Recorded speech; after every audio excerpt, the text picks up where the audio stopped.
Hey guys, welcome to another TFL Fleet Update where Case and I are going to let you know what is going on behind the scenes here at TFL. So Case, what is this? Well, this is one of our favorites. This is our all-wheel drive V8 Hemi cop car that, as you see, we have done a whole wrap on, so it actually kind of looks like a cop car.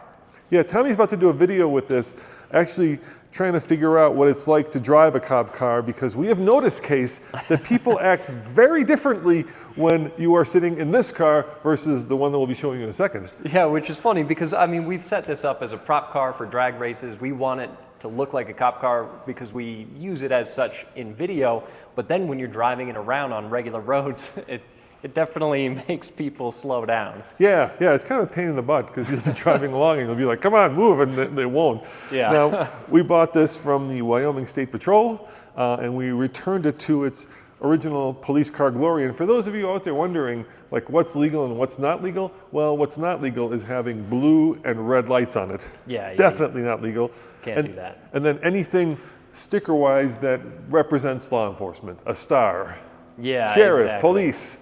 Yeah, can't have that. 5-0, any of that. But TFL Pursuit is okay. We actually went and asked the state police, and they said that is perfectly fine. Yeah, this whole car is approved, so we can drive it around, but when you do, it certainly it changes the way people drive. But this, on the other hand, is a vehicle that completely blends in, especially here in Colorado. Have a hard time even noticing it's there. Yeah, so that's a Toyota, of course, Tundra, and we're in production on a series where we're trying to prove that Toyotas are in fact the most long-lasting, most reliable vehicles you can buy. So like our Jeep series, we bought 3 Toyotas that we're gonna take to Moab and beat the you-know-what out of, and this is Andre's ride for that series, so we're kind of wrecking a surprise, but by the time it's published, you'll probably forget about it. Yeah. And this weekend, Tommy and I actually did something fun. We tried to clear up a little bit of these lenses. They were very yellow. Yeah, and I mean, this is definitely a vehicle that spent a lot of time in the sun, you can tell by the hood, but a really hard-working vehicle. We've even pulled a relatively heavy trailer behind this truck recently, and it does great. 22,000 miles this has. Yeah, which is nothing for an old Toyota. And of course, we got the TRD off-road package with the dual exhaust, which I love. Yeah, look at that. Yeah, nice. Now, as you guys know, this summer we spent a lot of time actually drag racing. So we have what happened to your C4? I sold it. C4 is gone. Yeah, it's a sad day. And we'll show you what he replaced it with. You are going to be scratching your heads on that one. Yeah, upset probably. But we have a C5 that is an automatic with, I think, like 34,000 miles, completely sorted. And then we have a completely sorted C6 that has a Z51 manual. And we are in the process of selling these two. So if you guys have wanted low mile, this one's, I think that one's torch red. This one's like Liberty Red. Yeah, they're slightly different. Slightly different. C5 or C6, we're kind of done with them. The only modification to these cars are exhausts. Yeah. Which is actually a good modification. So this they sound great. Yeah, this guy has a MagnaFlow, I believe. No, is it MagnaFlow? Borla, sorry. And that one has a Billy Boat? Yeah, Billy Boat exhaust, which actually sounds really good as well. Yeah, both cars sound phenomenal. They're also in such good condition. These have both been really well looked after. It's one of the nice things about buying cars like these in Colorado. They're old man spec. Yeah, and there's really only half the season that they can run, so they tend to be babied, spend a lot of time in the garage, and so paint on these two are beautiful. Good tires. Really good. Nice interiors, no issues whatsoever, and old man spec.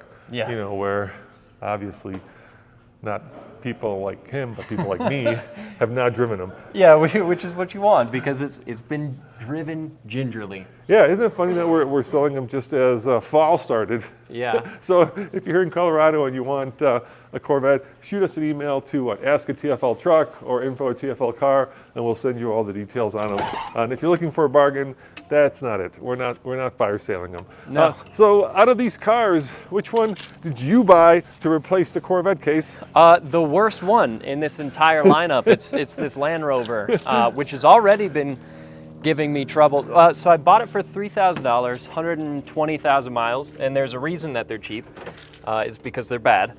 I mean, that's what everybody told me about the C4 Corvette before I got it, but it really is true with these Land Rovers. So over the weekend, I spent a whole bunch of time replacing plug wires because I was getting a misfire. I popped the hood and looked under the hood while it was dark out, and I could see that it was arcing against the head. So I thought, okay, let me do the plug wires on this.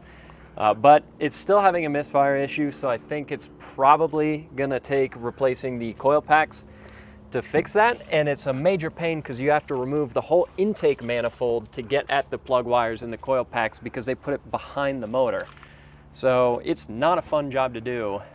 It'll be quicker the second time around that I do it, but LS swap. Genuinely, LS swap. Exactly. And it's funny, there's people out there that are like, oh, LS swap, how original. I'm not building this for YouTube. I just work for a company so we make videos on our personal vehicles. I want to put an LS in this not because it's unique and original. I want to put an LS in this just so I can use it. And by the way, the vehicle next to it is Alex's, who's behind the camera. That's his little Suzuki van. Obviously a Japanese K car. A crowd favorite. This van turns heads all over the place, and Alex genuinely uses this all the time. I saw him put a set of 4 37-inch tires and the wheels that went with it, and all of his suspension parts to do the lift in the back of this. It's actually a pretty usable vehicle. Yeah, it's amazing how small little K cars actually work in America. Yeah. As little zip arounds. Yeah, run arounds.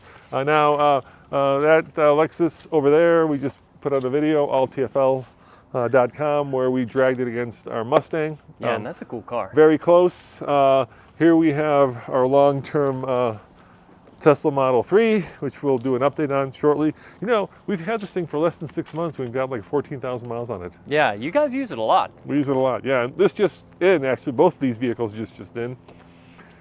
Yeah, it's funny, this is the first time seeing this. Apparently, they call this something red. Cinnamon red, or yeah, it looks brown red or something like that. And it is not red at all, but it's an ST line. And I think what we'll probably end up doing with this is we'll do a slip test because it is an all-wheel drive Escape, so we can see how that all-wheel drive system stacks up to our rigorous TFL slip test. Yeah, you know, this would be fun to compare to the Bronco Sport, because basically they're built on the same chassis. Now, the Bronco Sport, of course, gets all of the limelight because it's cool, and this kind of lives in the shadow of that. I have a Bronco Sport that I could get my hands on if we want to do that test. Yeah, it might be fun to compare them because, like I say, same chassis, same all-wheel drive system. This is the ST line, so it is the fancy one. And of course, thank you to our friends at GM. I think we might be the first people in the state to get our hands on the new Silverado EV, and we just produced a video where Andre took it on the Denver 100 and got an astronomical, just a massive number in terms of how far it could go on a charge. You did one where you towed with it. Tell me about that. Yeah, we did a towing test with this versus a regular gas-powered F-150, and the Silverado EV towed impressively well. I won't give away the numbers, but we towed further with this on a charge than we've towed with any EV prior. It was really good. And if you watch that video at alltfl.com, then you won't be surprised when you see the Denver 100 number, where it's not towing anything, just really out there seeing how far you can go. You know, the thing about massive batteries is you can get massive range, and this certainly does it. Yeah, it's a kind of brute force solution to that problem, and it works. That big battery can take it far. Hey, come on, there's one more vehicle I want to show you. This is Tommy's. Well, it's ours, but it's going to be Tommy's. I think Tommy's new mistake? Yeah, he fell in love with this. You know, we kind of go through these phases, right? So this summer we went through a Corvette phase. Yep. And now it seems like we're going through a Land Rover / Range Rover phase, because you've got the Disco 2. Tommy got the next one, the LR3. Yeah, so basically what happened is I bought a C4 Corvette, Tommy bought a C5 Corvette. I sold my C4 Corvette to build up a Disco 2. He's selling his C5 to build up an LR3. So he's just getting the next generation version of the vehicles I'm getting, but I love it because that means he and I will be able to wheel once he does some work to this, and he's already started buying parts for it. Yeah, so he's got, I think, a winch coming. He's got some other cool bits and bobs for it coming. So in the near future, we're going to be I guess the plan is what? You're going to build up more of a rock crawler, he's going to build up more of an overlander? Yeah, exactly. I'm going to have a little bit more of a trail rig, but I think Tommy might actually do rooftop tent, that kind of thing, and we'll see how they compare. Now we're going to call this part 1, guys, because in the next fleet update, Casey's actually going to walk you through what we have up at the ranch, so that's going to be part 2. Yep, right. there's lots more. So stay tuned. Thanks for watching. We'll see you next time. Ciao.